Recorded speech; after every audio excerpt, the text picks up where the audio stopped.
आते हैं, पहला चैप्टर है भारत स्थिति।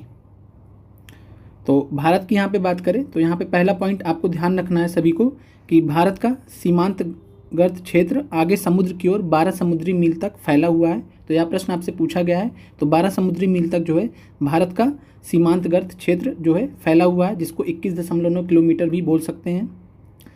इसके अलावा हमारे देश की जो दक्षिणी सीमा है बंगाल की खाड़ी में 6 डिग्री 45 मिनट पर उत्तरी अक्षांश के साथ में निर्धारित होती है, जिसको हम इंदिरा पॉइंट भी कहते हैं। अभी हम एक साथ में इसको तथ्यवाइज देख भी लेंगे लास्ट में।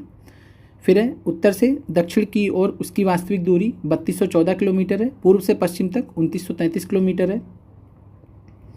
इसके अलावा भारत का जो दक्षिणी हिस्सा है वो उष्णकटिबंध में है और उत्तरी हिस्सा उपोष्णकटिबंध में है।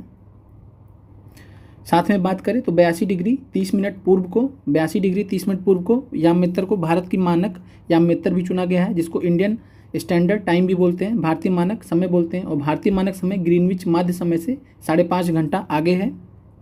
और यहाँ पे बात करें तो संयुक्त राज्य अमेरिका में 6 टाइम जोन है, 6 टाइम जोन है, 6 समय कटिबंध है। और सबसे ज़्यादा समय कटिबंध टाइम जोन जो है रूस में है, 11 है वहाँ पे, तो ध्यान रखिएगा रूस में सबसे ज़्यादा है, 11 है। आगे बढ़ते हैं।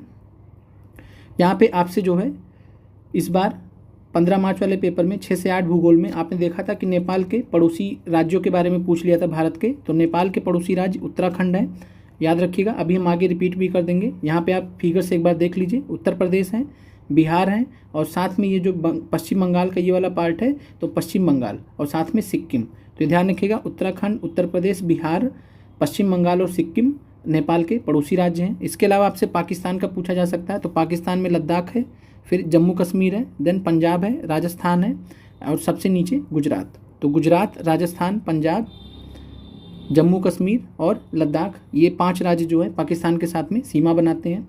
इसके अलावा आपसे बांग्लादेश का पूछा जा सकता है। तो बांग्लादेश के पड़ोसी राज्य भारत के जो है पश्चिम बंगाल है, मेघालय है, असम है, इसके अलावा जो है मिजोरम है और त्रिपुरा है। तो ध्यान रखिएगा त्रिपुरा, मिजोरम, असम, मेघालय, पश्चिम बंगाल ये सीमा बनाते हैं त्रिपुरा के साथ में। इसके अलावा भूटान के साथ में सीमा, अरुणाचल प्रदेश, असम, साथ में जो है सिक्किम और साथ में पश्चिम बंगाल। तो सिक्किम, पश्चिम बंगाल, असम और अरुणाचल प्रदेश ये सीमा बनाते हैं। आगे हमने इसके नोट्स दिए हैं तो आपको इसको नोट करने की आवश्यकता नहीं है।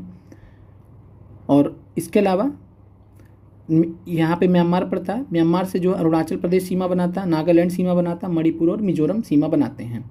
और यहाँ पे आपको ये चीज़ें क्लियर हो गई होंगी और इसमें से ऐसे प्रश्न आपसे पूछे जा सकते हैं। इसके अलावा आपसे बिहार से पूछा जा सकता है कि बिहार के कितने ज़िले जो है नेपाल के साथ में सीमा बनाते हैं। दूसरा चीज़, बिहार कितने राज्यों से जो है जुड़ा हुआ है पड़ोसी राज्यों में। तो उत्तर प्रदेश, झारखंड, फिर इधर पश्चिम बंगाल, तो 3 राज्यों से जुड़ा हुआ है बिहार। तो ये ध्यान रखिएगा।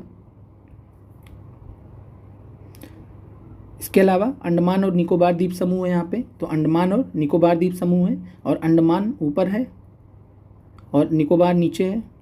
अंडमान और निकोबार द्वीप समूह एक दूसरे से जो है 10 डिग्री चैनल के माध्यम से अलग होते हैं। तो 10 डिग्री चैनल अंडमान को निकोबार से अलग करता है। इसके अलावा यहाँ पे जो है 9 डिग्री चैनल है और 9 डिग्री चैनल क्या करता है, तो 9 डिग्री चैनल जो है लक्षद्वीप को मिनिकॉय द्वीप से अलग करता है। मिनिकॉय द्वीप भी लक्षद्वीप का ही पार्ट है, तो लक्षद्वीप को मिनिकॉय से अलग करता है 9 डिग्री चैनल। इसके अलावा 8 डिग्री चैनल है। 8 डिग्री चैनल क्या करता है, तो 8 डिग्री चैनल जो है मिनिकॉय को जो है मालदीव से अलग करता है। ये नोट कर लीजिएगा आप। तो जो है तो 10 डिग्री चैनल ये नोट कर लीजिएगा। 10 डिग्री चैनल अंडमान को निकोबार से अलग करता है और 9 डिग्री चैनल जो है मिनिकॉय को लक्षद्वीप से अलग करता है। 8 डिग्री चैनल मिनिकॉय को मालदीव से अलग करता है। ये आपसे 15 मार्च में पूछा गया था प्रश्न। अब आगे बढ़ते हैं। भारत का कुल क्षेत्रफल 32.8 लाख वर्ग किलोमीटर है, यानी 3.28 मिलियन स्क्वायर किलोमीटर है। आपसे मिलियन में भी पूछा जाता है तो 3.28 मिलियन स्क्वायर किलोमीटर, ये भी आपको ध्यान रखना। मिलियन स्क्वायर किलोमीटर पूछा 3.28 में ही हो गया है। साथ में विश्व के स्थलीय धरातल का 2.4% भाग है। भारत विश्व का 7वां जो है सबसे बड़ा देश है। अब आगे बढ़ते हैं। कुछ दर्रे वगैरह हैं, जैसे सिपकीला है, नाथुला है, बोमडिला है, खैबर है, बोलन है, कुछ दर्रे हैं। बाकी दर्रों की हम आपसे अलग एक शॉर्ट्स वीडियो में आपको हम बता देंगे, वो आसान रहेगा ज़्यादा। फिर अब भारत का प्रायद्वीप भाग जो है वो हिंद महासागर की ओर उभरा हुआ है और भारत की संपूर्ण तट रेखा द्वीप समूहों समेत समेत 7517 किलोमीटर पर विस्तृत है। तो भारत की जो संपूर्ण तट रेखा की लंबाई है वो कितनी है? 7517 किलोमीटर। इसको 7516 भी कहीं कहीं आपको मिल जाएगा, तो दोनों सही हैं। आगे बढ़ते हैं। भारत और पड़ोसियों की बात करें तो श्रीलंका और मालदीव हिंद महासागर में स्थित दो द्वीपीय देश हैं जो भारत के पड़ोसी हैं। तो आपसे ऐसे प्रश्न पूछा जा सकता है कि हिंद महासागर में स्थित दो द्वीपीय देश कौन से हैं जो भारत के पड़ोसी हैं? तो श्रीलंका और मालदीव। श्रीलंका भारत से मन्नार की खाड़ी और पाक जल संधि द्वारा अलग होता है। तो ध्यान रखिएगा, श्रीलंका भारत से मन्नार की खाड़ी और पाक जल संधि द्वारा अलग होता है। मालदीव को हमने आपको बताया कि 8 डिग्री चैनल के माध्यम से मालदीव जो है लक्षद्वीप से या मिनिकॉय से अलग होता है। यहाँ पे आप फिगर में देख सकते हैं। तो जो है ये पाक जल संधि है। पाक जल संधि श्रीलंका और भारत को या तमिलनाडु वाले पार्ट को अलग करती है। साथ में आपसे 15 मार्च में एक सवाल और पूछा गया था कि जो है भारत और श्रीलंका के मध्य जो है न्यूनतम दूरी कितनी है, सबसे कम दूरी कितनी है? तो लगभग 35 किलोमीटर है। धनुषकोडी से लेकर श्रीलंका तक की जो दूरी है तो ये लगभग 35 किलोमीटर वहाँ पे था। तो ये ध्यान रखिएगा, फिर से दोबारा पूछा जा सकता है। और 15 मार्च का पेपर बहुत ही महत्वपूर्ण आपके लिए, तो उसमें से प्रश्न आपसे आ सकते हैं, तो ये ध्यान रखिएगा। अब यहाँ पे बात करें तो कौन सा अक्षांशीय विस्तार भारत की संपूर्ण भूमि के विस्तार के संदर्भ में प्रासंगिक है? तो 6 डिग्री 45 मिनट से लेकर 37 डिग्री 6 मिनट उत्तर तक का जो ये विस्तार है, ये आपका जब पूरा भारत को लिया जाता है इंक्लूडिंग द्वीप वगैरह को, द्वीप समूह वगैरह को, सबको ले लिया जाता है तब ऐसा होता है। और जब केवल मुख्य भूमि की बात करेगा, यहाँ चूंकि संपूर्ण भूमि की बात कर रहा है, जब मुख्य भूमि की बात करेगा तो 8 डिग्री 4 मिनट से 37.6 तक रहता है। फिर है भारत जो है किस देश के साथ में सबसे लंबी स्थलीय सीमा बनाता है? तो बांग्लादेश के साथ में। अभी हम इसको डिटेल में देख लेंगे। क्षेत्रफल में भारत से बड़ा कौन है? तो चीन है। और कौन सा याम मित्र भारत का मानक याम मित्र है? तो 82 डिग्री 30 मिनट पूर्व। आगे बढ़ते हैं। अब आते हैं, इस चैप्टर को हम रिवाइज कर लेते हैं नोट्स के माध्यम से। तो अक्षांशीय विस्तार भारत का मुख्य भूमि का कितना है? तो 8 डिग्री 4 मिनट से 37 डिग्री 6 मिनट नॉर्थ तक। दोनों नॉर्थ हैं, दोनों उत्तर है, तो ध्यान रखिएगा। और कुल अक्षांशीय विस्तार जो है अगर देखा जाए जो है द्वीप समूहों को लेकर और मुख्य भूमि को मिला के तो 6 डिग्री 45 मिनट नॉर्थ से 37 डिग्री 6 मिनट नॉर्थ तक। देशांतरीय विस्तार कितना भारत का? तो 68 डिग्री 7 मिनट पूर्व से 97 डिग्री 25 मिनट पूर्व तक। फिर उत्तर से दक्षिण तक की लंबाई कितनी है? तो 3214 किलोमीटर। पश्चिम से पूर्व की लंबाई कितनी है? तो 2933 किलोमीटर। ये सब पूछा गया, ध्यान रखिएगा। फिर है भारतीय मानक समय इंडियन स्टैंडर्ड टाइम, तो ये 82 डिग्री 30 मिनट पूर्व को हम जो है भारतीय मानक या मित्र बोलते हैं। फिर स्थलीय सीमा की बात करें तो भारत की जो स्थलीय सीमा है कुल उसकी लंबाई जो है 15,200 किलोमीटर। ध्यान रखिएगा, 15,200 किलोमीटर कुल स्थलीय सीमा की लंबाई है। तटीय सीमा की कुल लंबाई 7516 किलोमीटर या 7517 किलोमीटर, दो भी है, सही हो जाएगा। अंडमान निकोबार की जो है सबसे लंबी सीमा है, तटीय सीमा है, सबसे लंबी तटीय सीमा है। और गुजरात की बात करें तो मुख्य भूमि में, अगर जब मुख्य भूमि की बात करते हैं यानी द्वीप समूह को अलग कर देते हैं, हटा देते हैं, तो गुजरात जो है मुख्य भूमि में गुजरात की सबसे लंबी तटीय सीमा है और ये परीक्षा में कई बार पूछा गया है। आगे बढ़ते हैं। भारत के पड़ोसी देश, तो आपको याद करने का तरीका है, बांग्लादेश के साथ में भारत सबसे लंबी सीमा बनाता है 4096 किलोमीटर, टीआरई में पूछा गया है। तो भारत बांग्लादेश के साथ में सबसे लंबी सीमा बनाता है और अफगानिस्तान के साथ में सबसे छोटी 106 किलोमीटर मात्र सीमा बनाता है। 55 MBA ऐसे करके याद कर लीजिए। ये सीक्वेंस है, घटते क्रम में है, सबसे ज़्यादा सबसे ऊपर है सबसे लंबी सीमा, फिर क्रम घटता जाएगा। तो सबसे लंबी सीमा बांग्लादेश के साथ में, देन चीन के साथ में, उससे कम पाकिस्तान, उससे कम नेपाल, उससे कम म्यांमार, उससे कम भूटान और सबसे कम अफगानिस्तान। आगे बढ़ते हैं।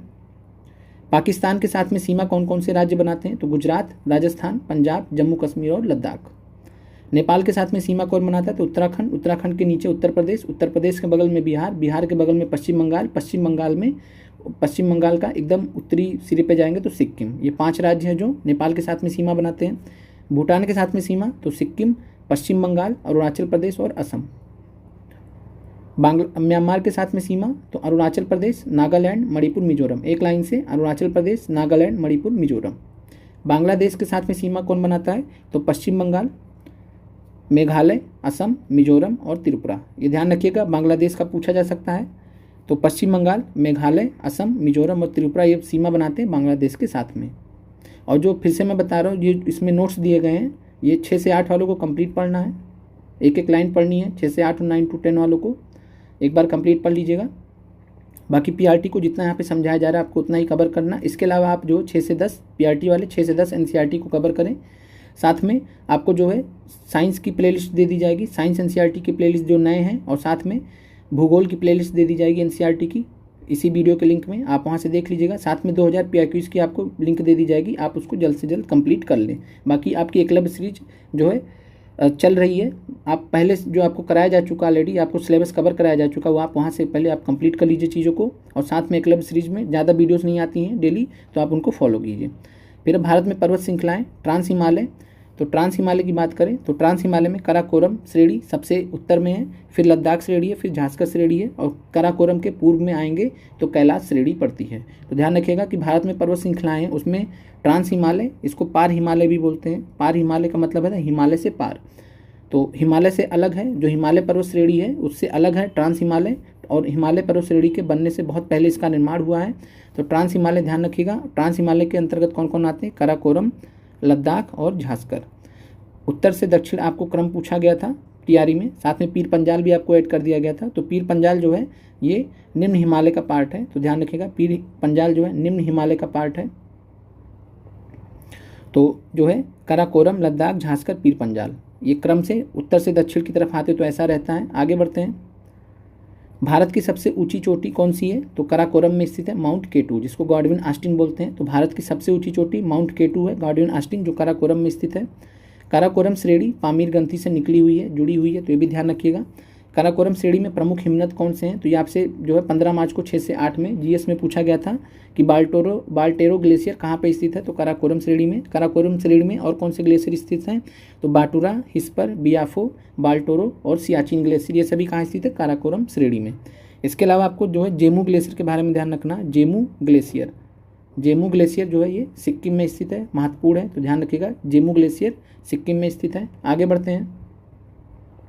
हिमालय पर्वत श्रेणी की बात करें तो विश्व की सबसे ऊंची पर्वत श्रृंखला है, नवीनतम वलित पर्वत का उदाहरण है।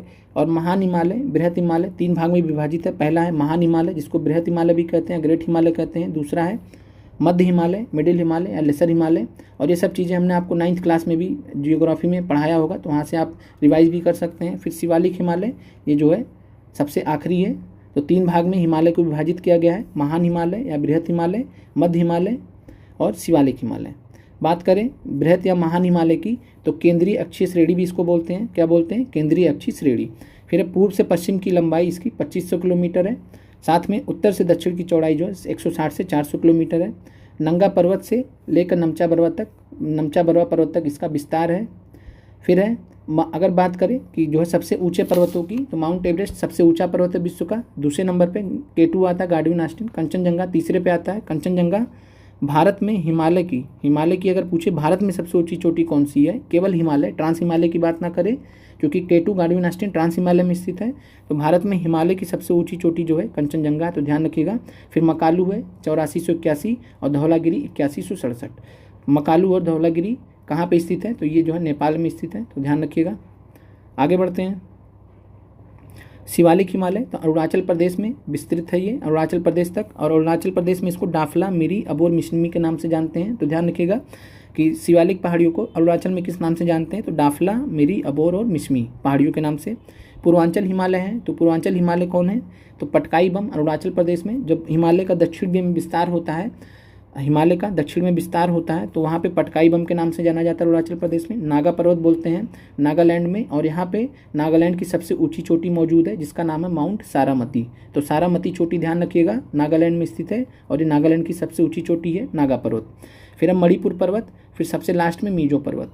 तो मीजो पर्वत में स्थित है ब्लू माउंटेन। तो ब्लू माउंटेन अगर आपसे पूछे तो जो है पश्चिमी घाट मत लगा दीजिएगा, ब्लू माउंटेन कहाँ पे स्थित है? मिजोरम में स्थित है। आगे बढ़ते हैं। मेघालय या शिलांग पठार, तो मेघालय को शिलांग पठार भी बोलते हैं, प्रायद्वीपीय खंड का भाग है। तो ध्यान रखिएगा मेघालय या शिलांग पठार किसका भाग है? प्रायद्वीपीय खंड का भाग है। इसके अलावा कार्बी आंगलांग का जो प्लेटू है, कार्बी आंगलांग का जो पठार है, कार्बी आंगलांग का पठार है, ये भी जो है प्रायद्वीपीय खंड का भाग है, प्रायद्वीपीय भारत का भाग है।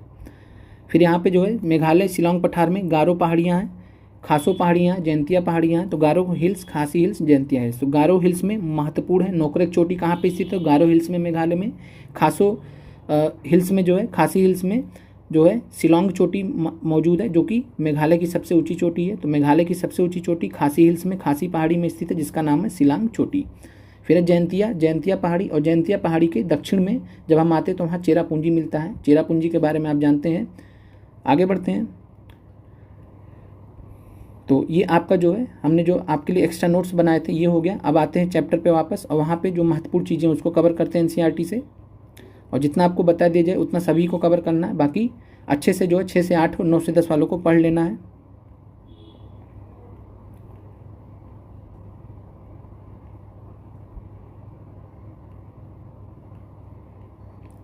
चैप्टर नंबर 1 कंप्लीट हो चुका है। 3 चैप्टर हैं कुल, ज़्यादा नहीं है, 3 चैप्टर हैं आपके, और ये आखिरी क्लास है जियोग्राफी की। इसके बाद आपको सिर्फ रिवीजन ही करना है, बाकी प्रीवियस ईयर क्वेश्चन से आपको करना है।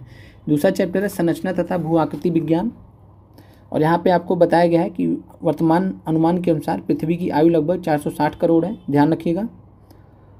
अब आगे बढ़ते हैं। करोड़ों वर्ष पहले इंडियन प्लेट भूमध्य रेखा से दक्षिण में स्थित थी, आकार में काफ़ी विशाल थी और ऑस्ट्रेलियन प्लेट इसी का हिस्सा थी। यह प्लेट काफ़ी हिस्सों में टूट गई। ऑस्ट्रेलियन प्लेट दक्षिण पूर्व तथा इंडियन प्लेट उत्तर दिशा में खिसकने लगी। तो ये जो है ये सभी चीज़ें जो हैं 6 से 8 के लिए ज़्यादा महत्वपूर्ण है, 9 से 10 के लिए ज़्यादा महत्वपूर्ण है। तो ध्यान रखिएगा कि इंडियन प्लेट पहले ऑस्ट्रेलियन प्लेट का भाग थी और जो है अलग हो गई दोनों, और इंडियन प्लेट उत्तर की तरफ आने लगी और दक्षिण पूर्व की तरफ जो है ऑस्ट्रेलियन प्लेट जाने लगी। फिर जो है इंडियन प्लेट की जो है टक्कर होती है यूरेशियन प्लेट से या एशियन प्लेट से, जिसके परिणाम स्वरूप जो पहला टक्कर हुआ तो ट्रांस हिमालय की उत्पत्ति हुई। ट्रांस हिमालय, काराकोरम श्रेणी वगैरह जो हमने अभी पढ़ा है। आगे बढ़ते हैं और यहाँ पे बात करें तो संरचना और सेल समूह की भिन्नता के आधार पर भारत को 3 भूवैज्ञानिक खंडों में विभाजित किया जाता है। पहला प्रायद्वीपीय खंड, दूसरा है हिमालय और अन्य अतिरिक्त प्रायद्वीपीय पर्वतमालाएं, तीसरा है सिंधु गंगा ब्रह्मपुत्र मैदान। प्रायद्वीपीय खंड की बात करें तो इसके अंतर्गत अरावली पहाड़ियाँ आती हैं दिल्ली तक, राजमहल की पहाड़ियाँ आती हैं। इसके अलावा प्रायद्वीपीय खंड में कार्बी आंगलांग का पठार आता है, मेघालय का पठार आता है। तो ध्यान रखिएगा प्रायद्वीपीय खंड में क्या क्या आता है, अरावली की पहाड़ियाँ आती हैं, राजमहल की पहाड़ियाँ आती हैं, कार्बी आंगलांग का पठार आता है और मेघालय का पठार आता है। ये दोनों बहुत महत्वपूर्ण, कार्बी आंगलांग और मेघालय का पठार बार बार आपसे परीक्षा में पूछा गया है। पश्चिम बंगाल में मालदा भ्रंश, तो मालदा भ्रंश ध्यान रखिएगा, मालदा गैप या मालदा भ्रंश तो उत्तर पूर्वी भाग में स्थित मेघालय और कार्बी आंगलांग पठार को छोटा नागपुर पठार से अलग करते हैं। पहले ये एक ही थे, लेकिन जो है समय के साथ में भ्रंशन की प्रक्रिया हुई तो अलग हो गए, और पश्चिम बंगाल में मालदा भ्रंश उपस्थित है, जो कि अब जो है नदियों द्वारा भर दिया गया है, तो इसलिए वो दिखता नहीं है, लेकिन पहले था। तो ये जो है क्या करता है, मेघालय और कार्बी आंगलांग पठार को छोटा नागपुर वाले पठार से अलग करता है, मालदा भ्रंश। आगे बढ़ते हैं। नर्मदा तापी नदियों के बारे में आपको जानकारी रहना चाहिए कि रिफ्ट घाटी में ये बहती हैं, साथ में महानदी भी रिफ्ट घाटी में बहती है। तो नर्मदा तापी और महानदी रिफ्ट घाटी में बहती है नदियाँ हैं। और इसके अलावा अवशिष्ट पहाड़ियों के उदाहरण आप ध्यान रखिएगा। अवशिष्ट पहाड़ियों का मतलब होता है जिनका नदी द्वारा अपर्दन कर दिया गया हो, समय के साथ में अपर्दन कर दिया गया हो। तो नदी पवन के द्वारा जिनका अपर्दन कर दिया गया हो उनको अवशिष्ट पहाड़ियाँ बोलते हैं। अरावली प्राचीनतम वलित पर्वत है, अरावली प्राचीनतम वलित पर्वत है, तो ध्यान रखिएगा। और नल्लामाला, जावड़ी, वेलिकोंडा, पालकोंडा श्रेणी, महेंद्रगिरी श्रेणी, ये सब पूर्वी घाट के पार्ट हैं। किसके पार्ट हैं, तो पूर्वी घाट के पार्ट हैं, तो ध्यान रखिएगा पूर्वी घाट के पार्ट हैं, और ये आपसे पूछे जा सकते हैं।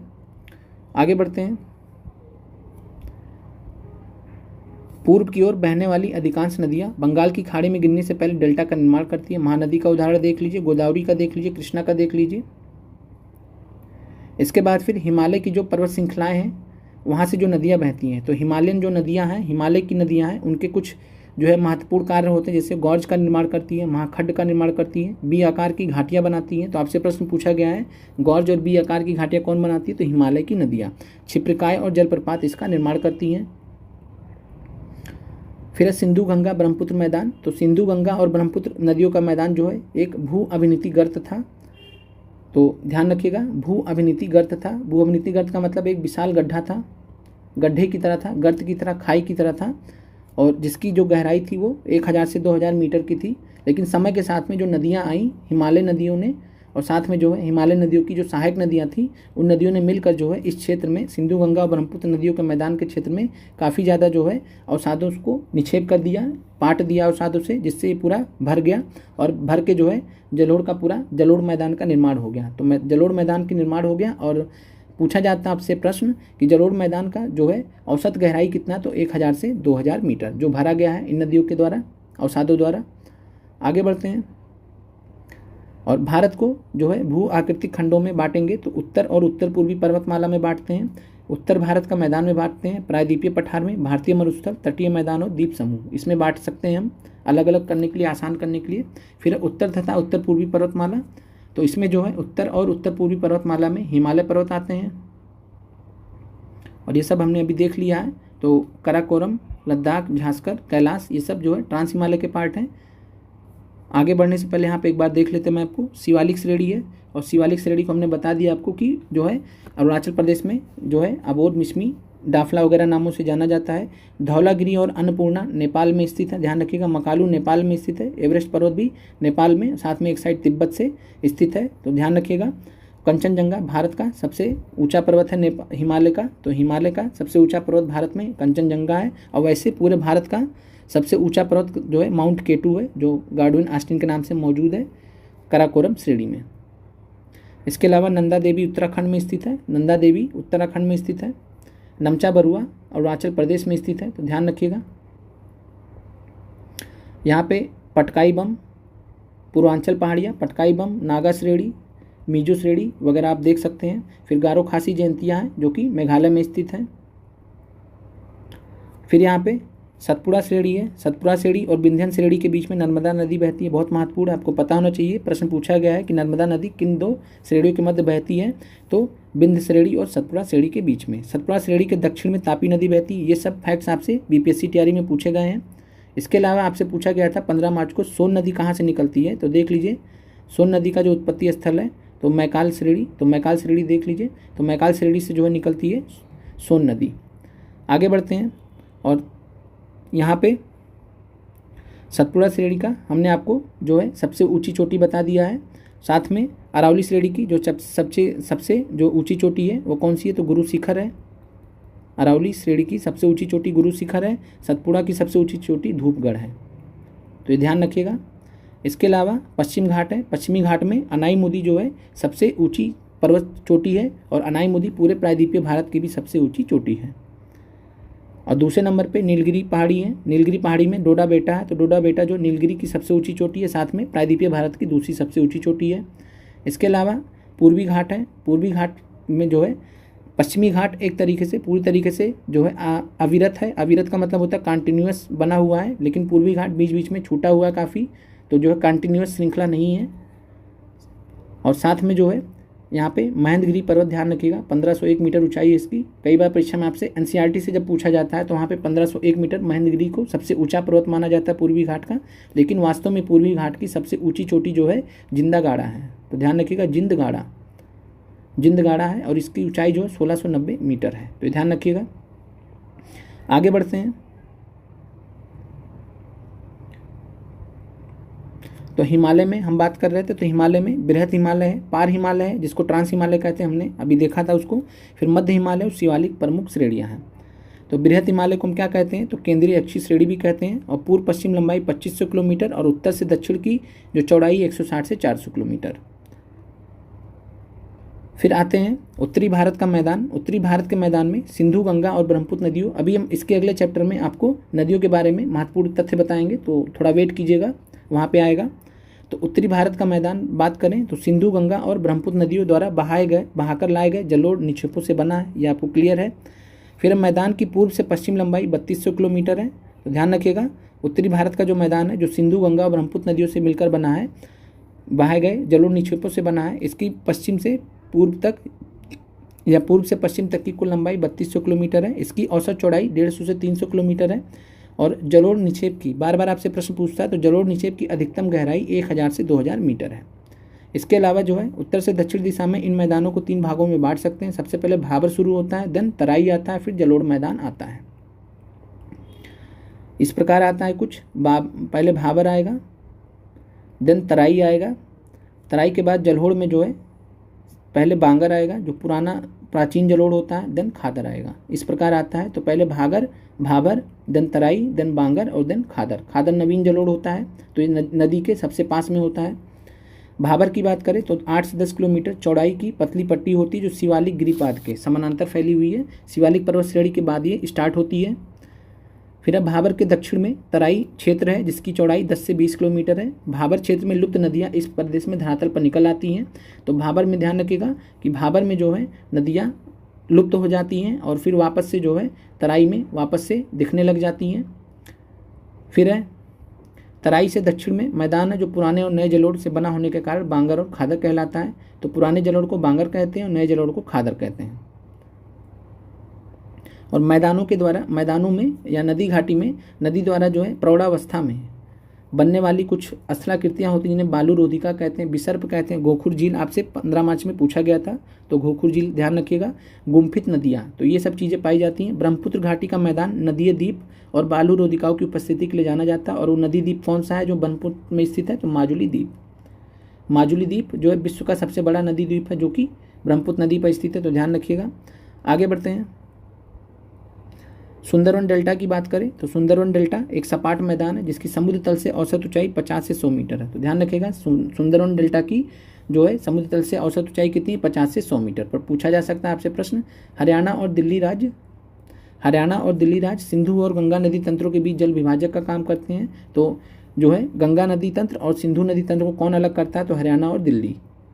फिर अब ब्रह्मपुत्र की बात करें तो ब्रह्मपुत्र जो है बांग्लादेश में प्रवेश करने से पहले धुबरी के समीप जो है दक्षिण की ओर 90 डिग्री मुड़ जाती है। और यहाँ से फिर जो है मैदान उपजाऊ जलोढ़ मिट्टी से बने हैं और जो है और इसमें गेहूँ चावल जैसी फसलें अच्छी तरीके से उगाई जाती हैं, गन्ना जूट वगैरह। फिर प्रायद्वीपीय पठार की बात करें और अभी ध्यान रखिएगा नदी के बारे में हम लास्ट में आखिरी चैप्टर में देखेंगे बहुत अच्छे से, जो जरूरी चीज़ें वहाँ पे बता दी जाएंगी। पहले हम इसको कंप्लीट कर लेते हैं। तो नदियों के मैदान से 150 मीटर ऊंचाई से ऊपर उठता हुआ प्रायद्वीपीय पठार तिकोने आकार वाला कटा फटा भूखंड है जिसकी ऊंचाई 600 से 900 मीटर है। तो ध्यान रखिएगा नदियों के मैदान से 150 मीटर ऊंचाई से ऊपर उठता हुआ और साथ में इसकी औसत ऊंचाई कितनी है? तो 600 से 900 मीटर है प्रायद्वीपीय पठार की। तो ध्यान रखिएगा प्रायद्वीपीय पठार की ऊंचाई 600 से 900 मीटर है। और जो है कहाँ कहाँ तक विस्तृत है? तो दिल्ली में कटक अरावली विस्तार, पूर्व में राजमहल पहाड़ियाँ, गिर पहाड़ियाँ और दक्षिण में इलायची कार्डमम पहाड़ियाँ प्रायद्वीपीय पठार की सीमाएं निर्धारित करती हैं। तो प्रायद्वीपीय पठार जो है कहाँ से स्टार्ट होता है? तो अरावली से स्टार्ट होगा और अरावली में दिल्ली कटक तक, दिल्ली रिज जिसको बोलते हैं, तो दिल्ली तक। और जो है ये राजमहल पहाड़ियों, पूर्व में जाएंगे तो राजमहल पहाड़ियों तक माना जाएगा। और साथ में प्रायद्वीपीय पठार का भाग हमने देखा था कि जो है मेघालय पठार या शिलोंग पठार, साथ में कार्बी आंगलोंग पठार भी प्रायद्वीपीय पठार का भाग है। आगे बढ़ते हैं। उत्तर पूर्व में शिलांग तथा कार्बी आंगलोंग पठार भी इसी भूखंड का भाग है। तो प्रायद्वीपीय पठार का भाग है शिलांग पठार जिसको मेघालय पठार बोलते हैं। तो मेघालय पठार या शिलांग पठार और कार्बी आंगलोंग पठार भी प्रायद्वीपीय पठार का भाग है, ये ध्यान रखिएगा। आगे बढ़ते हैं।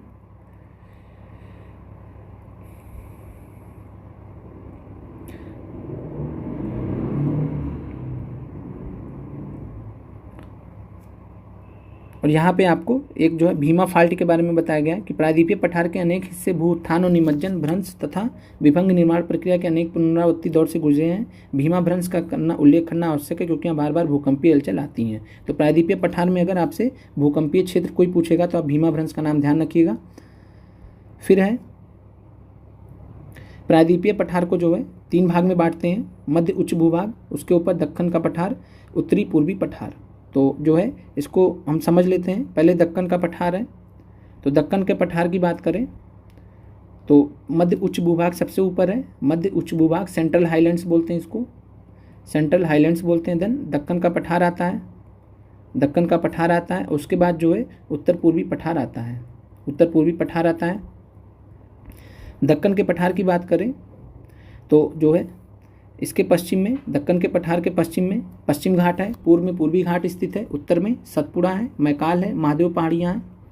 फिर पश्चिमी घाट को स्थानीय तौर पर अनेक नाम दिए गए, जैसे महाराष्ट्र में पश्चिमी घाट को क्या कहते हैं? सह्याद्री कहते हैं। कर्नाटक और तमिलनाडु में नीलगिरी कहते हैं। तो ध्यान रखिएगा कर्नाटक और तमिलनाडु में नीलगिरी कहते हैं। केरल में अन्नामलाई कहते हैं, इलायची पहाड़ियाँ कहते हैं।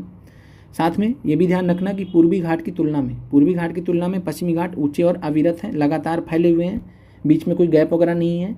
इनकी औसत ऊंचाई लगभग 1500 मीटर है। तो पश्चिमी घाट की औसत ऊंचाई 1500 मीटर है। प्रायद्वीपीय पठार की सबसे ऊंची चोटी अनाईमुदी है 2695 मीटर और साथ में दूसरी सबसे ऊंची चोटी डोडा बेटा है जिसकी ऊंचाई 2637 मीटर है। फिर बात करें पूर्वी घाट की, तो पूर्वी घाट अविरत नहीं है, लगातार नहीं है, बीच बीच में काफ़ी कुछ छूटा हुआ है, कंटिन्यूअस नहीं है। महानदी गोदावरी, कृष्णा और कावेरी नदियों द्वारा अपर्दित हैं, अपर्दन किया गया इनका। और साथ में जावदी पहाड़ियाँ, पालकोंडा श्रेणी, नल्ला मल्ला पहाड़ियाँ, महेंद्रगिरी पहाड़ियाँ, ये सब उदाहरण हैं किसके? पूर्वी घाट के। और पूर्वी और पश्चिमी घाट, ये प्रश्न आपने देखा होगा 15 मार्च में, तो पूर्वी और पश्चिमी घाट नीलगिरी पहाड़ियों में आपस में मिलते हैं। तो ध्यान रखिएगा, पूर्वी और पश्चिमी घाट नीलगिरी पहाड़ियों में आपस में मिलते हैं। फिर मध्य उच्च भूभाग की बात करें तो ये भी प्रश्न आपसे टीआरई में पूछा गया है। मध्य उच्च भूभाग, अभी हम आपको एक साथ में फिगर के साथ समझा देंगे तो ज़्यादा क्लियरिटी हो जाएगी। तो पश्चिम में अरावली पर्वत इसकी सीमा बनाता है, साथ में दक्षिण में सतपुड़ा पर्वत जो है इसका बाउंड्री बनाता है। तो दक्कन पठार की उत्तरी सीमा बनाते हैं और अवशिष्ट पर्वतों के उत्कृष्ट उदाहरण है ये। सतपुड़ा पर्वत की बात कर रहे हैं। और इसके अलावा जो है समुद्र तल से बात करें, समुद्र तल से मध्य उच्च भूभाग की ऊंचाई 700 से 1000 मीटर के बीच में है। तो मध्य उच्च भूभाग की ऊंचाई 700 से 1000 के मीटर में है। फिर बानस के बारे में ध्यान रखिएगा, बनास के बारे में, तो चंबल की सहायक नदी है। फिर उत्तर पूर्व पठार की बात करें तो उत्तर पूर्व पठार प्रायद्वीपीय पठार का एक विस्तरित भाग है जो हिमालय उत्पत्ति के समय इंडियन प्लेट के उत्तर पूर्व दिशा में खिसकने के कारण राजमहल पहाड़ियों और मेघालय के पठार के बीच में भ्रंश यानी गैप हो गया था, भ्रंश पैदा हो गया था। तो भ्रंश घाटी बनने से अलग हो गया था। तो जो है उत्तर पूर्व पठार जो है राजमहल पहाड़ियों और मेघालय के पठार के बीच में भ्रंश घाटी पैदा होने की वजह से अलग हो गया था। बाद में यह नदी द्वारा जमा किए गए जलोढ़ द्वारा पाट दिया गया, कवर कर दिया गया। आज मेघालय और कार्बी एंगलोंग पठार इसी कारण से मुख्य प्रायद्वीपीय पठार से थोड़ा अलग थलग है, लेकिन भाग किसके हैं? प्रायद्वीपीय पठार के। आवास करने वाली जनजातियाँ जो है तो मेघालय के पठार में गारो पहाड़ियाँ, खासी पहाड़ियाँ, जयंतिया पहाड़ियाँ हैं। और असम की जो है कार्बी आंगलोंग पहाड़ियाँ भी इसी का विस्तार है जो है प्रायद्वीपीय पठार का। आगे बढ़ते हैं। फिर है भारतीय मरुस्थल। तो भारतीय मरुस्थल की बात करें तो जो है ये ऊबड़ खाबड़ भूतल है और यहाँ पे अनुदैर्य रेतीले टीले और बरखान पाए जाते हैं। तो बरखान के लिए भी फेमस है। बरखान जो बढ़ते रहते हैं, ऐसे जो भाग होते हैं मरुस्थल में जो बढ़ते रहते हैं समय के साथ में। और यहाँ पे जो शुष्क और वनस्पति रहित जो है पाया जाता है। तो यहाँ जो इसे इसलिए मरुस्थली कहा जाता है। और बात करें यहाँ पे तो यहाँ की जो प्रमुख स्थलाकृतियाँ हैं मरुस्थलीय क्षेत्र की, स्थानांतरीय रेतीले टीले हैं जो स्थानांतरित होते रहते हैं एक स्थान से दूसरे स्थान, छत्रक चट्टानें जिसको हमने एनसीईआरटी में भी देखा था, फिर मरुद्यान, ये सब यहाँ पे पाए जाते हैं। मरुस्थल में दक्षिणी भाग में बहने वाली लूनी नदी महत्वपूर्ण है। और लूनी नदी ध्यान रखिएगा अंतःस्थलीय अपवाह का उदाहरण है। तो लूनी नदी जो है राजस्थान में बहती है और ये अंतःस्थलीय अपवाह का उदाहरण है। और ये जाके जो है मिल जाती है कच्छ के रण में। तो कच्छ के रण में जो है रन ऑफ कच्छ या कच्छ के रण में लूनी नदी जाके मिल जाती है। ध्यान रखिएगा अरब सागर में नहीं गिरती है ये। और अंतःस्थलीय अपवाह का उदाहरण कौन सा होता है? तो जहाँ नदियाँ झील या पलाया में मिल जाती हैं। इन पलाया झीलों का जल खारा होता है जिससे नमक बनाया जाता है। फिर तटीय मैदान की बात करें तो तटीय मैदान जो है दो प्रकार से बांटा गया भारत में। एक है पश्चिमी तटीय मैदान जो पश्चिमी घाट के पश्चिम में है। दूसरा है पूर्वी तटीय मैदान जो पूर्वी घाट के पूर्वी भाग में है। और यहाँ पे जलमग्न होने के कारण पश्चिमी तटीय मैदान एक संकीर्ण पट्टी मात्र है और पत्तनों और बंदरगाह विकास के लिए प्राकृतिक परिस्थितियाँ प्रदान करता है। तो इसलिए आप देखते हैं कि प्राकृतिक बंदरगाह ज़्यादातर पश्चिमी तटीय मैदान में है, जैसे कि कांडला तट पे है, पश्चिमी तट पर है। तो कांडला, मझगांव, नवावा, सेवा, मरमागांव, मैंगलोर, कोचीन ये सब महत्वपूर्ण है। फिर है गुजरात का कच्छ और काठियावाड़ तट, महाराष्ट्र का कोंकण तट और गोवा तट, कर्नाटक तथा केरल के क्रमशः मालाबार तट। तो ध्यान रखिएगा मालाबार तट किसको बोला जाता है? केरल के तट को। सामान्यतः केरल कर्नाटक का भी कुछ भाग है लेकिन मुख्यतः केरल के तट को मालाबार तट के नाम से जाना जाता है। और महाराष्ट्र को जो है महाराष्ट्र से गोवा तक को जो है कोंकण तट बोला जाता है। और यहाँ पे खास बात क्या होती है? तो इस तटीय मैदान में जो पश्चिम का तटीय मैदान है बहने वाली नदियाँ डेल्टा नहीं बनाती हैं। और साथ में मालाबार तट की विशेष स्थलाकृति है कयाल बैकवाटर्स है जो केरल में पाई जाती हैं। यहाँ पे मछली पकड़ने और अंतःस्थलीय नौकायन के लिए महत्वपूर्ण है। केरल में हर वर्ष यहाँ पे नेहरू ट्रॉफी वलाम काली नौका दौड़ का यानी बोट रेस का आयोजन किया जाता है, नौका दौड़ का आयोजन किया जाता है पुन्नमदा कयाल में। फिर पश्चिमी तटीय मैदान की तुलना में पूर्वीय तटीय मैदान जो है वो चौड़ा है और उभरे हुए तट का उदाहरण है। पूर्व की ओर से बहने वाली बंगाल की खाड़ी में गिरने वाली नदियाँ लंबे चौड़े डेल्टा बनाती हैं, इसलिए उठा हुआ है, उभरा हुआ है। महानदी गोदावरी कृष्णा कावेरी महत्वपूर्ण है। उभरा होने के कारण यहाँ पत्तन और पोताश्रय कम है। साथ में महाद्वीप शेल्फ की चौड़ाई 500 किलोमीटर जिसके कारण पत्तनों और पोताश्रयों का विकास मुश्किल है। तो ध्यान रखिएगा जो उत्तरी तट है, पूर्वी तट है, पूर्वी तट के मैदान का जो है, पूर्वी तटीय मैदान का महाद्वीपीय शेल्फ की चौड़ाई बहुत ज़्यादा है, 500 किलोमीटर। इस वजह से यहाँ पे पत्तनों और पोताश्रयों का विकास मुश्किल है। द्वीप समूह की बात करें तो बंगाल की खाड़ी में मौजूद अंडमान निकोबार और अरब सागर में स्थित लक्षद्वीप द्वीप समूह महत्वपूर्ण द्वीप समूह हैं, और बंगाल की खाड़ी में के द्वीप समूह में लगभग 572 द्वीप हैं, और इसमें रीची और लेबरिंथ द्वीप भी हैं, तो ध्यान रखिएगा। इसके अलावा बंगाल की खाड़ी के द्वीपों को 2 श्रेणियों में बांटते हैं, अंडमान और निकोबार।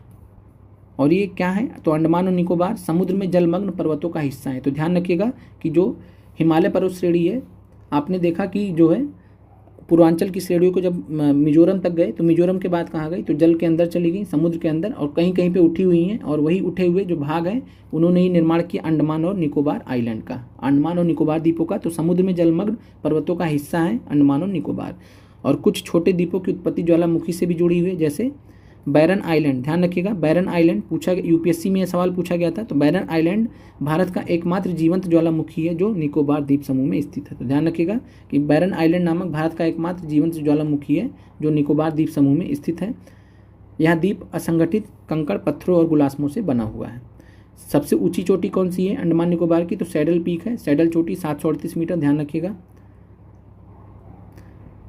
फिर आगे बढ़ते हैं, जो द्वीप हैं जैसे कि लक्षद्वीप है, तो यहाँ पे जो है भूमध्य रेखीय प्रकार की वनस्पति उगती है।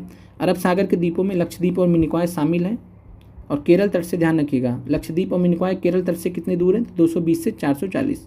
तो आपसे पूछा जा सकता है, तो लक्षद्वीप और मिनिकॉय जो है केरल तट से 220 से 440 किलोमीटर दूर स्थित है। और पूरा का पूरा द्वीप पूरा का पूरा लक्षद्वीप जो है प्रवाल निक्षेपों से बना हुआ है। ये भी प्रश्न आपसे पूछा गया है, कौन सा प्रवाल द्वीप है, तो आंसर हो जाएगा लक्षद्वीप। 36 द्वीप हैं कुल यहाँ पे, और यहाँ से जिनमें से 11 पर मानव का आवास है। और मिनिकॉय सबसे बड़ा द्वीप है जिसका क्षेत्रफल 453 वर्ग किलोमीटर है। पूरा द्वीप समूह 9 डिग्री चैनल द्वारा 2 भागों में बांटा गया। हमने देखा था कि जो है 9 डिग्री चैनल किसको बांटता है, तो पूरे लक्षद्वीप को बचे हुए मिनिकॉय से, तो मिनिकॉय से बांटता है, अलग करता है। अब आते हैं प्रश्न पे, अंडमान और निकोबार को कौन सा जल क्षेत्र अलग करता है, तो 10 डिग्री चैनल। डोडा बेटा चोटी निम्नलिखित में से कौन सी पहाड़ी श्रृंखला में स्थित है, तो नीलगिरी में है। और जो है अन्नामलाई में अनाईमुदी है जो सबसे ऊंची चोटी है प्रायद्वीपीय भारत की, और साथ में जो है पश्चिमी घाट की।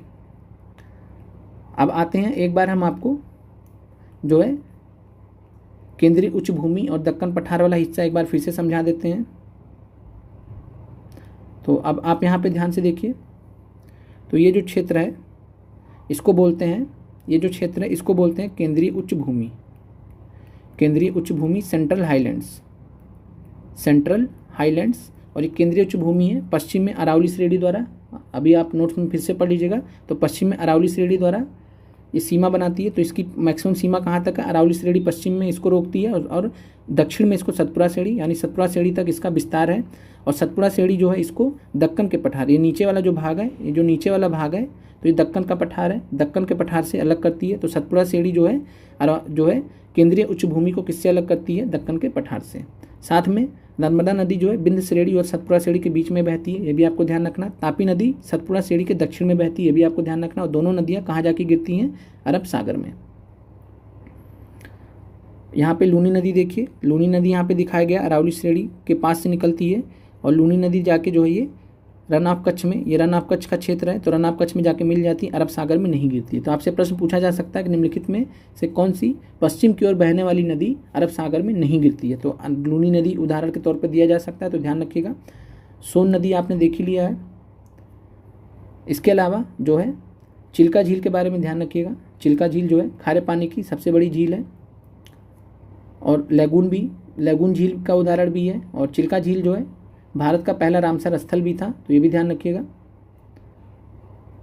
इसके अलावा जो है आंध्र प्रदेश में कोलेरू झील है, तो ध्यान रखिएगा। आंध्र प्रदेश में कोलेरू झील, ध्यान रखिएगा। कोलेरू झील कहाँ पे स्थित है, तो आंध्र प्रदेश में स्थित है, नोट कर लीजिएगा। और इसके अलावा बात करें पुलिकट झील, तो पुलिकट झील जो है, तो ध्यान रखिएगा, पुलिकट झील जो है कई बार पूछा गया पुलिकट झील, तो ये पुलिकट झील जो है आंध्र प्रदेश और तमिलनाडु के सीमा पर है। आंध्र प्रदेश और तमिलनाडु दोनों राज्यों में है। तो आंध्र प्रदेश और तमिलनाडु के सीमा पर स्थित है पुलिकट झील, तो ध्यान रखिएगा, महत्वपूर्ण है। इसके अलावा जो कयाल्स वगैरह जो है ये कहाँ पाए जाते हैं, जैसे वेम्बनाड कयाल, वेम्बनाड झील वगैरह, तो ये सब केरल में पाए जाते हैं। अब आगे बढ़ते हैं, तो ये चीज़ आपको समझ में आ गया होगा। और साथ में जो है गारो खासी जयंतिया, और साथ में जो है आंगलांग का पठार, कार्बी आंगलांग का पठार, ये सब जो किसका भाग है, ये सब भाग हैं प्रायद्वीपीय पठार के, लेकिन मालदा गैप की वजह से ये अलग हो गए। और छोटा नागपुर का पठार ये है, तो छोटा नागपुर का पठार भी प्रायद्वीपीय पठार का भाग है। और बीच में जो है मालदा गैप था, बीच में मालदा गैप था, और मालदा गैप के कारण छोटा नागपुर का पठार गारो खासी के जयंतिया यानी कि मेघालय के पठार से अलग हो गए दोनों। अब आगे बढ़ते हैं, अगले चैप्टर पे आते हैं, नदी तंत्र के बारे में समझते हैं। चैप्टर है अपवाह तंत्र। अपवाह तंत्र में 6 से 8 और 9 से 10 वाले, यहाँ पे जितनी चीज़ें अंडरलाइन की गई आप उनको पढ़ लीजिएगा। जो महत्वपूर्ण चीज़ों को हम आपको यहाँ पे बता दे रहे हैं। एक नदी विशिष्ट क्षेत्र से अपना जल बहाकर लाती है, जिसे जल ग्रहण क्षेत्र कहा जाता है। एक नदी द्वारा एवं उसकी सहायक नदियों द्वारा अपवाहित क्षेत्र को अपवाह द्रोणी कहते हैं। एक अपवाह द्रोणी से को दूसरे से अलग करने वाली सीमा को, एक अपवाह द्रोणी को दूसरे अपवाह द्रोणी से अलग करने वाली सीमा को जल विभाजक कहा जाता है, जल संभर कहा जाता है। जल विभाजक का प्रश्न TRE 1 में पूछा गया था, PRT में। और भारतीय अपवाह तंत्र को हम जो है बांट सकते हैं। समुद्र में जल विसर्जन के आधार पर 2 समूह में बांटा जा सकता है। पहला है अरब सागर का अपवाह तंत्र, अरब सागर का अपवाह तंत्र, बंगाल की खाड़ी का अपवाह तंत्र। तो पहला है अरब सागर का अपवाह तंत्र, यानी ऐसी नदियाँ जो अरब सागर में जाके गिरती हैं। दूसरा बंगाल की खाड़ी में गिरने वाली नदियाँ, उनके हिसाब से अपवाह तंत्र। और यह अपवाह तंत्र दिल्ली, कटक, अरावली और सह्याद्री द्वारा विलग किए गए, यानी अलग किए गए हैं। तो ध्यान रखिएगा, यहाँ पे जल विभाजक का काम कौन कर रहा है, दिल्ली, कटक, अरावली एवं सह्याद्री।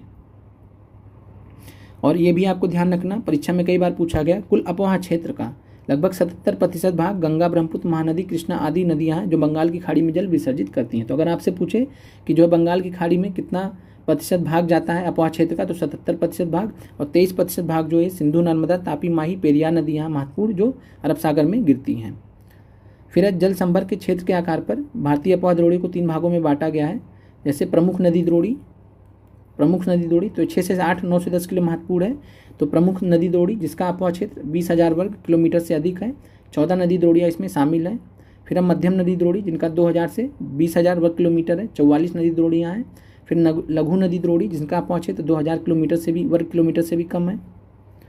आगे बढ़ते हैं, नर्मदा और तापी 2 बड़ी नदियाँ इसका अपवाद हैं, और ये नदियाँ जो हैं अरब सागर में गिरती हैं। तो नर्मदा और तापी जो है अरब सागर में गिरती हैं और ये रिफ्ट घाटी में होते हुए जाती हैं।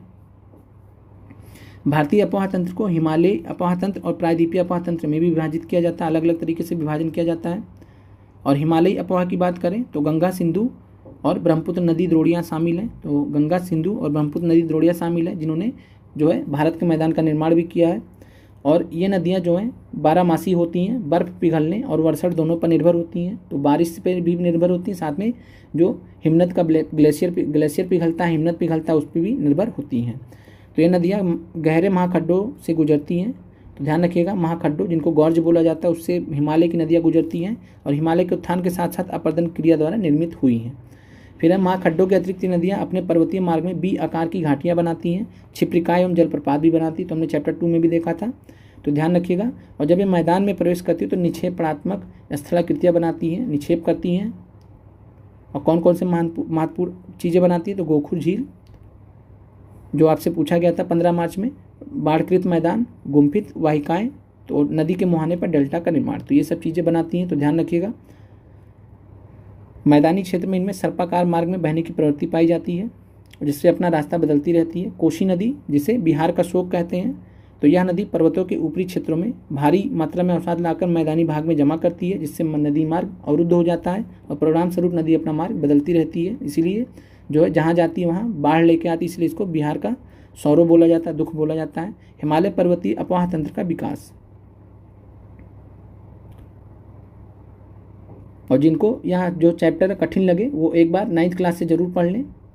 सारा भूगोल एनसीईआरटी का प्लेलिस्ट दे दिया जाएगा आपको, साइंस का भी दे दिया जाएगा, वहाँ से आप देख लें। साथ में 2000 PIQs की प्लेलिस्ट भी दे दी जाएगी। बाकी एकलव्य सीरीज तो आप जानते ही हैं। फिर है इंडो ब्रह्म नदी 3 मुख्य अपवाह तंत्रों में बट गई है। पश्चिम में सिंध एवं इसकी 5 सहायक नदियाँ, मध्य में गंगा और हिमालय से निकलने वाली इसकी सहायक नदियाँ, और पूर्व में ब्रह्मपुत्र का भाग हुआ हिमालय से निकलने वाली इसकी सहायक नदियाँ।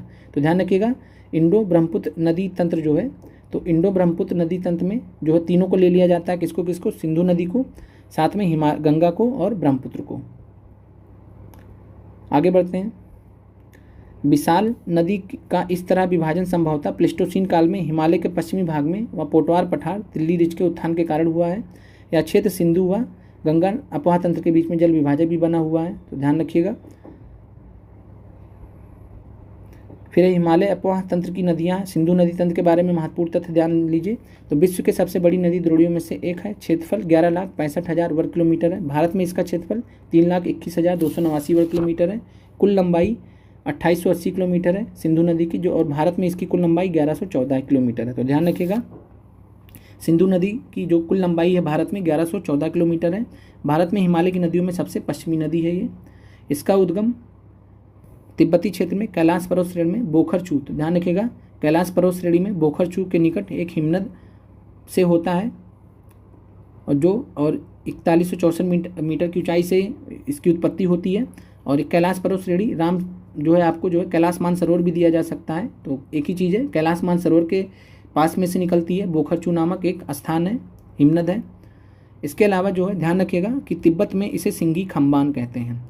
सिंधु नदी को तिब्बत में सिंगी खम्बान कहते हैं अथवा शेरमुख, जिसका मतलब होता है शेर जैसा मुंह। लद्दाख एवं झांसकर श्रेणियों के बीच से उत्तर पश्चिमी दिशा में बहती हुई लद्दाख और बल्टिस्तान में गुजरती है। लद्दाख श्रेणी को काटते हुए नदी जम्मू और कश्मीर में गिलगिट के समीप एक दर्शनीय महाखंड का निर्माण करती है। इसे सिंधु गॉर्ज कहते हैं या सिंधु महाखंड कहते हैं। सिंधु नदी की सहायक नदियों आपको ध्यान रखना, परीक्षा में सहायक नदियाँ पूछा जाता है, तो श्योक, गिलगिट, जास्कर, हुंजा, नुब्रा, सिगार, गास्टिंग और द्रास, तो ये महत्वपूर्ण सहायक नदियाँ आपको ध्यान रखना है।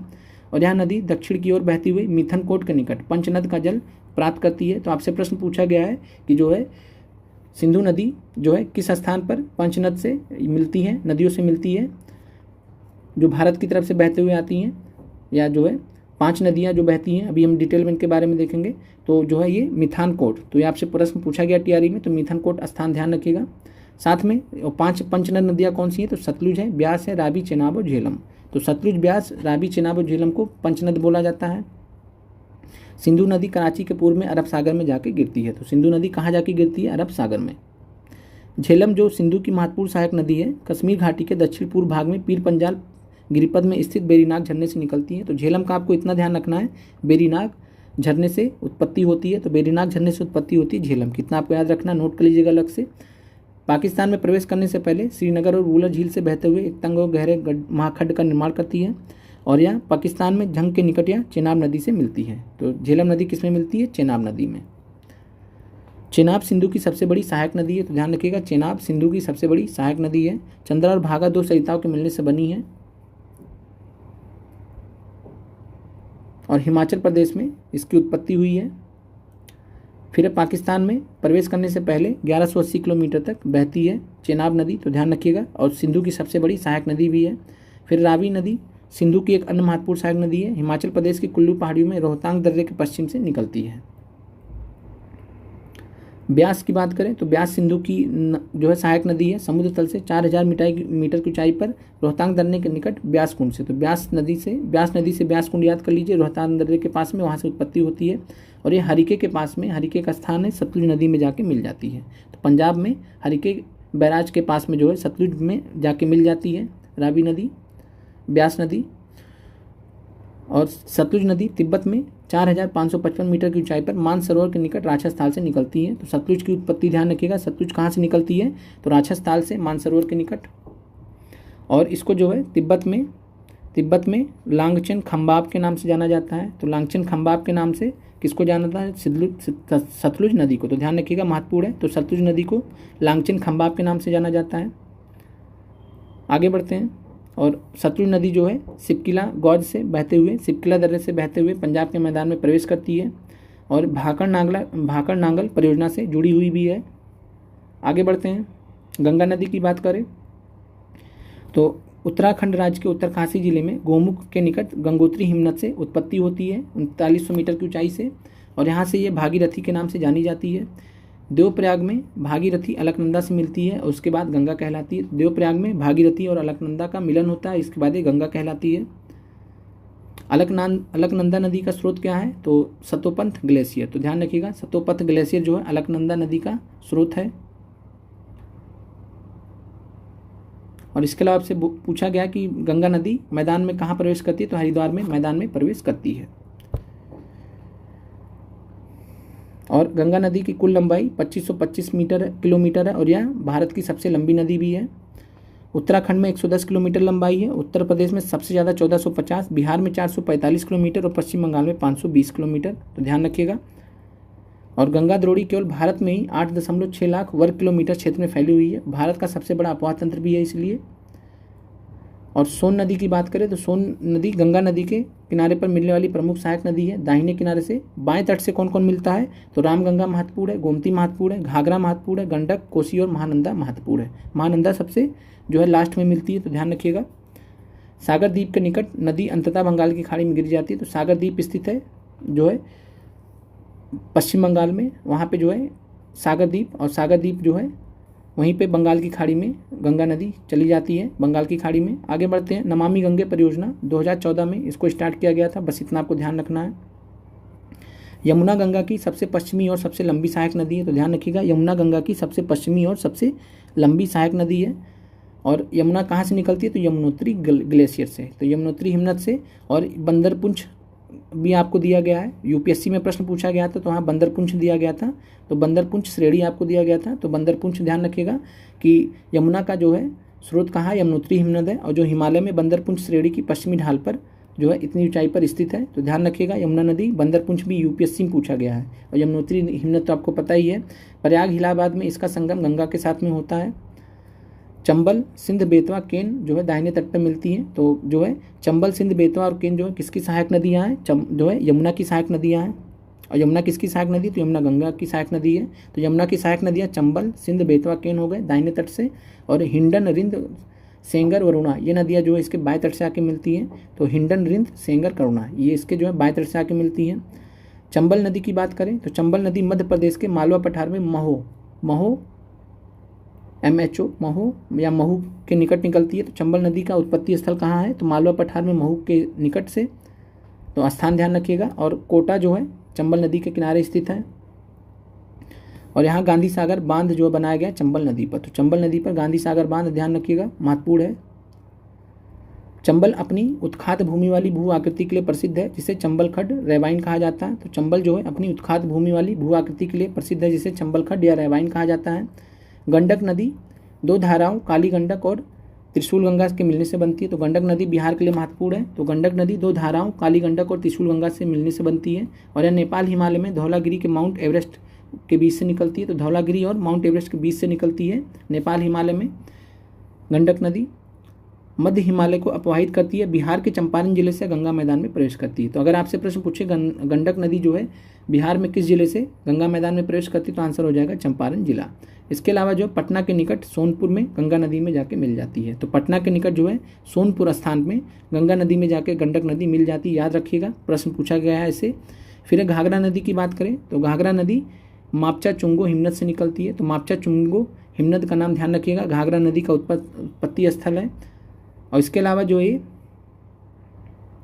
सीसा पानी में गहरे महाखंड का निर्माण करती है घाघरा नदी। शारदा नदी या काली नदी इससे मैदान में आकर मिलती है, अंततः छपरा में या गंगा नदी में विलीन हो जाती है। और छपरा में, और हमने आपको कल जो है क्वेश्चन कराया था, तो वहाँ पे हमने आपको बताया था कि घाघरा नदी जो है किस स्थान पर बिहार में जो है गंगा से मिलती है। तो आप कमेंट करके बताइए, कल ही हमने आपको बताया, आज ही हमने आपको बताया है। फिर कोसी एक पूर्ववर्ती नदी है जिसका स्रोत तिब्बत में माउंट एवरेस्ट के उत्तर में है। कोसी भी महत्वपूर्ण है आपके लिए। तो तिब्बत में माउंट एवरेस्ट के उत्तर में इसकी उत्पत्ति होती है। नेपाल में मध्य हिमालय को पार करने के बाद इसमें पश्चिम से सोन कोसी और पूर्व से तुमुर कोसी आके मिलती है। अरुण नदी से मिलकर यह सप्त कोसी का निर्माण करती है। तो आपसे प्रश्न पूछ सकता है कि सप्त कोसी का निर्माण कौन कौन सी नदियाँ करती हैं, तो जो है सोन नदी, कोसी, तमुर कोसी और साथ में जो है अरुण नदी, ये सब मिलकर सप्त कोसी का निर्माण करती हैं। फिर रामगंगा नदी की बात है, तो रामगंगा नदी जो है उत्तर प्रदेश के लिए है, तो उतना खास महत्वपूर्ण नहीं है बिहार के लिए। फिर है छोटा नागपुर पठार के पूर्वी किनारे पर दामोदर नदी बहती है, जो ब्रंश घाटी से होते हुए हुगली नदी में गिरती है। तो ध्यान रखिएगा, दामोदर नदी जो है किसकी सहायक नदी है, हुगली नदी की। और हुगली नदी जो है किसकी वितरिका है, किसकी वितरिका, तो गंगा की वितरिका है। सहायक नदी और वितरिका में फ़र्क होता है। वितरिका मतलब गंगा नदी दो भाग में बट गई है, एक जो है चली गई बांग्लादेश और एक दक्षिण में आ गई, जिसको हम हुगली नदी के नाम से जानते हैं। और बात करें दामोदर नदी की, तो दामोदर नदी की सहायक नदी बराकर है, तो बराकर सहायक नदी है, ध्यान रखिएगा। और इसे बंगाल का सूख पहले कहते थे, लेकिन दामोदर घाटी कॉरपोरेशन योजना जब आई तो इससे जो है कंट्रोल कर लिया गया, जो इसके वजह से बाढ़ वगैरह आता था उसको कंट्रोल कर लिया गया। तो बंगाल का सूख किसको कहा जाता था एक टाइम में, तो ध्यान रखिएगा दामोदर नदी को, अब नहीं कहा जाता है। फिर शारदा या सरयू नदी का उद्गम स्थल नेपाल हिमालय में मिलाम हिमनद में है, जहाँ इसे गौरी गंगा के नाम से जाना जाता है। भारत नेपाल सीमा के साथ बहती हुई, जहाँ काली या चाइक कहा जाता है, घाघरा नदी में मिल जाती है। तो ये सब हम गंगा और उसकी सहायक नदियों के बारे में पढ़ रहे थे। महानंदा की बात कर लें, तो महानंदा जो है सबसे पूर्वी जो है सहायक नदी है गंगा की बाएं तट पर, तो दार्जिलिंग पहाड़ियों से निकलती है। यह नदी पश्चिमी बंगाल में गंगा के बाएं तट पर मिलने वाली अंतिम सहायक नदी होती। तो ये भी आपसे प्रश्न पूछा गया, तो महानंदा ध्यान रखिएगा। फिर गंगा के दक्षिण तट पर सोन एक बड़ी सहायक नदी है, जो अमरकंटक पठार से निकलती है। तो सोन आपसे पूछा गया था अमरकंटक पठार के मैकाल हिल से, मैकाल रेंज से, मैकाल श्रेणी से। पठार के उत्तरी किनारे पर जलप्रपातों की श्रृंखला बनाती हुई नदी पटना से पश्चिम में आरा के पास गंगा नदी में विलीन हो जाती है। तो ये भी ध्यान रखिएगा, पूछा जा सकता है। तो जो है सोन नदी की बात करें, तो सोन नदी जो है पटना से पश्चिम में आरा के पास गंगा नदी में विलीन हो जाती है। फिर अब ब्रह्मपुत्र नदी तंत्र, तो ब्रह्मपुत्र नदी तंत्र की बात करें तो ब्रह्मपुत्र का उद्गम कैलाश पर्वत श्रेणी में मानसरोवर झील के निकट चेमायुंगडुंग हिमनद से हुआ है। तो चेमायुंगडुंग ग्लेशियर हिमनद ध्यान रखिएगा, बहुत महत्वपूर्ण है। तो ब्रह्मपुत्र नदी तंत्र का जो है उद्गम कहाँ पे है, तो कैलाश पर्वत श्रेणी में मानसरोवर झील के निकट में चेमायुंगडुंग हिमनद है, ग्लेशियर है। और इसको तिब्बत में सांगपो के नाम से जाना जाता है। तो ध्यान रखिएगा, तिब्बत में सांगपो कहते हैं ब्रह्मपुत्र को, कई बार परीक्षा में पूछा गया है। मध्य हिमालय में नमचा बरवा 7755 मीटर के निकट एक गहरे महाखंड का निर्माण करते हुए जो है ये नीचे आती है, दक्षिण की तरफ आती है, भारत में इंटर करती है।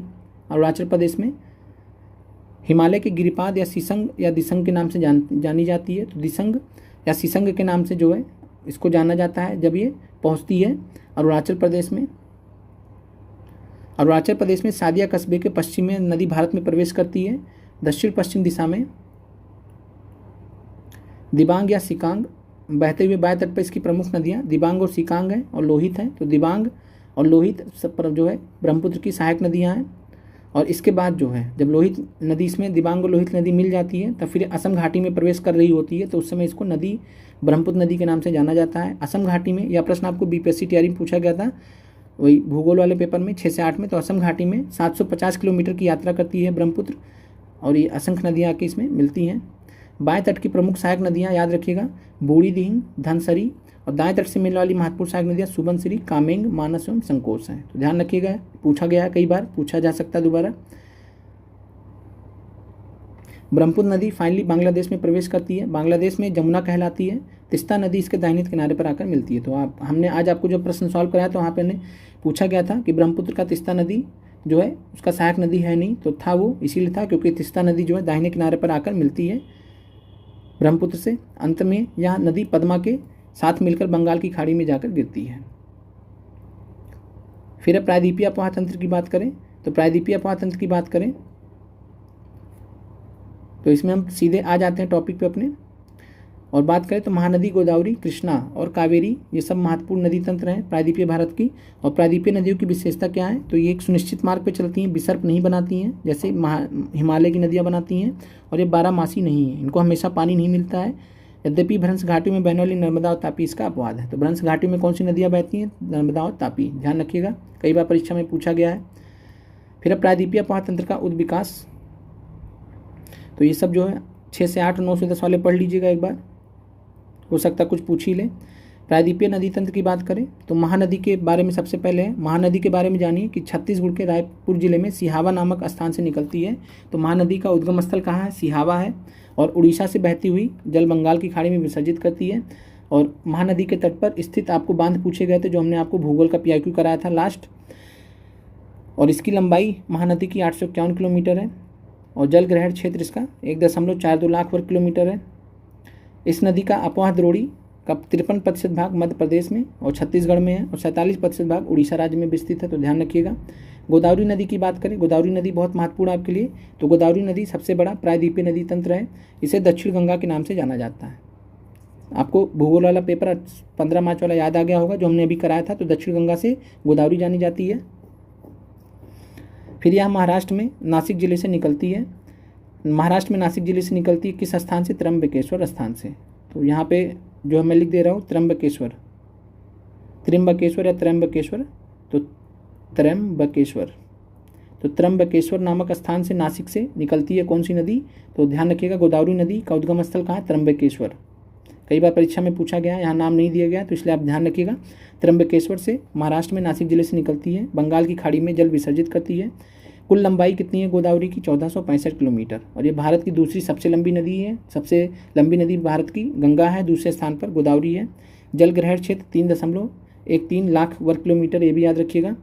और इसका जल ग्रहण का 49% भाग महाराष्ट्र में, यानी सबसे ज़्यादा भाग महाराष्ट्र में जाता है, 20% मध्य प्रदेश छत्तीसगढ़ में, बाकी आंध्र प्रदेश में जाता है। तो मुख्यतः जो है जो गोदावरी नदी है वो 49% भाग महाराष्ट्र में है। फिर आगे बढ़ते हैं। गोदावरी के आपको जो है सहायक नदियाँ याद रखना है, याद कर लीजिएगा। पेनगंगा, इंद्रावती, प्राणहिता और मंजरा। बहुत बार परीक्षा में पूछा गया है कि गोदावरी की सहायक नदियाँ कौन सी हैं? तो पेनगंगा, इंद्रावती, प्राणहिता और मंजरा महत्वपूर्ण है। आगे बढ़ते हैं। कृष्णा नदी की बात करें तो कृष्णा नदी जो है दूसरी सबसे बड़ी प्रायद्वीपीय नदी है जो पूर्व दिशा में बहती है और सह्याद्री में महाबलेश्वर के निकट निकलती है। तो कृष्णा का जो है उत्पत्ति स्थल क्या है? महाबलेश्वर। तो ध्यान रखिएगा, महाबलेश्वर से निकलती है कृष्णा और इसकी कुल लंबाई 1401 किलोमीटर है।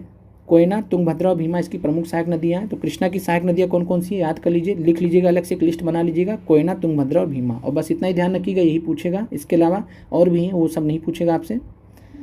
और इस नदी का कुल जल ग्रहण क्षेत्र का 27% भाग महाराष्ट्र में, 44% भाग कर्नाटक में, 29% भाग आंध्र प्रदेश और तेलंगाना में पड़ता है। कावेरी नदी की बात करें तो कावेरी नदी कर्नाटक के कोगाड़ू जिले में ब्रह्मगिरी पहाड़ियों से निकलती है। तो ध्यान रखिएगा, कावेरी नदी ब्रह्मगिरी पहाड़ियों से निकलती है और 81,155 वर्ग किलोमीटर क्षेत्र को अपवाहित करती है। तो बात करें जो है इसकी लंबाई 800 किलोमीटर है। तो सबसे जो है 3 जो प्रमुख नदियां हैं प्रायद्वीपीय भारत की, गोदावरी सबसे लंबी है प्रायद्वीपीय भारत में, दूसरे स्थान पर जो है कृष्णा है 1401 किलोमीटर है और तीसरे स्थान पर कावेरी है 800 किलोमीटर है। और कावेरी नदी की खास बात क्या है कि लगभग सारा साल बहती है, 12 मासी है। क्यों है? क्योंकि इसके ऊपर जलग्रहण क्षेत्र में दक्षिण पश्चिम मानसून गर्मी में इसको पानी दे देता है और निम्न क्षेत्रों में उत्तर पूर्वी मानसून जो सर्दी में बारिश होती है कोरोमंडल तट पर, तो उससे जो है कावेरी को पानी मिल जाता है। तो इस नदी की द्रोणी का 3% भाग केरल में है, 41% भाग कर्नाटक में और 56% भाग तमिलनाडु में पड़ता है। इसकी महत्वपूर्ण सहायक नदियाँ काबिनी, भवानी और अमरावती हैं। तो ध्यान रखिएगा, जो है कावेरी नदी की महत्वपूर्ण सहायक नदियाँ कौन सी हैं? काबिनी, भवानी और अमरावती। नर्मदा नदी की बात कर ले तो नर्मदा नदी जो है अमरकंटक पठार के पश्चिमी पार्श्व से लगभग 1057 मीटर की ऊंचाई से निकलता है। तो नर्मदा नदी कहाँ से निकलती है? अमरकंटक पठार से, इतना आपको ध्यान रखना है। और दक्षिण में सतपुड़ा और उत्तर में विंध्याचल श्रेणी के मध्य भ्रंश घाटी से बहते हुए संगमरमर की चट्टानों में खूबसूरत महाखड्ड और जबलपुर के निकट धुआंधार जलप्रपात का निर्माण करती है। तो आपसे प्रश्न कई बार बीपीएससी में भी पूछा गया है कि धुआंधार जलप्रपात का निर्माण कौन करती है? तो नर्मदा नदी जो है, नर्मदा नदी धुआंधार जलप्रपात का निर्माण करती है। और ये किसके बीच में बहती है? तो सतपुड़ा और विंध्याचल या विंध्य श्रेणियों के बीच में। 1312 किलोमीटर लंबी है और ये अरब सागर में जाके, भरूच के दक्षिण में अरब सागर में जाके गिरती है और ये 27 किलोमीटर लंबा ज्वार नदमुख बनाती है। तो महत्वपूर्ण है, 27 किलोमीटर लंबा ज्वार नदमुख बनाती है। सरदार सरोवर परियोजना, सरदार सरोवर डैम जो कि इसी पर स्थित है। तो सरदार सरोवर डैम किस पर स्थित है? तो नर्मदा नदी पर स्थित है। और इसके बारे में हमने आपसे बताया था कि 4 राज्य इससे लाभान्वित होते हैं। कौन कौन से? तो गुजरात, गुजरात के ऊपर राजस्थान, नीचे महाराष्ट्र, बगल में एमपी, 4 राज्य हैं जो इससे लाभान्वित होते हैं। और नर्मदा नदी के संरक्षण के संदर्भ में एक योजना चलाई गई है, नमामि देवी नर्मदे। आगे बढ़ते हैं। तापी की बात करें तो तापी जो है पश्चिम दिशा में बहने वाली एक महत्वपूर्ण नदी है। मध्य प्रदेश में बैतूल जिले में मुल्ताई से निकलती है। तो तापी का जो है उत्पत्ति स्थल क्या है? मुल्ताई है। और बाकी हम आपको एक शॉर्ट्स के माध्यम से सबका जो है 1 मिनट के अंदर जितने भी महत्वपूर्ण नदियाँ हैं सबका उद्गम, उत्पत्ति स्थल वगैरह आपको बना के दे देंगे। तो आप बाकी एक हिसाब से आप भी नोट कर लीजिएगा, जब हमें समय मिल पाएगा तभी हम कर पाएंगे। और चूँकि एग्ज़ाम नज़दीक है तो सबके ऊपर, आपके भी ऊपर प्रेशर है, हमारे ऊपर भी प्रेशर है, तो इस चीज़ को आप ध्यान रखिए। समय बहुत जाता है इसमें, लेकिन हम अपना पूरा प्रयास आपके लिए कर रहे हैं। आपको ऑलरेडी काफ़ी कुछ पढ़ा दिया गया, आप वहाँ से बहुत अच्छा स्कोर कर सकते हैं, और लास्ट टाइम में आपको बहुत ज़्यादा नया नहीं पढ़ाया जा सकता, तो ये भी आप चीज़ ध्यान रखिए। तो जो मुल्ताई से निकलती है तापी, ये ध्यान रखिएगा, 724 किलोमीटर लंबी है, और इसका मुख्यतः जो है महाराष्ट्र में 79% भाग है।